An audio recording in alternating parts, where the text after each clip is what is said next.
ও সকাল আপনাদেরকে আসাম গুয়াহাটির পল্টন বাজার থেকে জানাই আপনাদেরকে শুভেচ্ছা অভিনন্দন। এটা হচ্ছে পল্টন বাজার, গুয়াহাটি রেল স্টেশনের অপোজিট। এখানেই বাংলাদেশি পর্যটকেরা থাকে।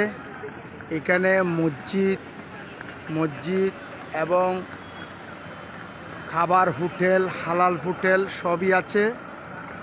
বাংলাদেশ থেকে যারা আসবেন আপনারা গুয়াহাটি রেল স্টেশনের অপোজিটে পল্টন বাজার হোটেলগুলোতে থাকবেন।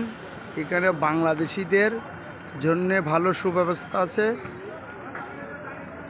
এই বাস টার্মিনাল থেকে আপনারা শিলং এবং গুয়াহাটির বিভিন্ন স্পটে আপনারা যেতে পারবেন। এটা হচ্ছে গুয়াহাটি বাস স্টপেজ।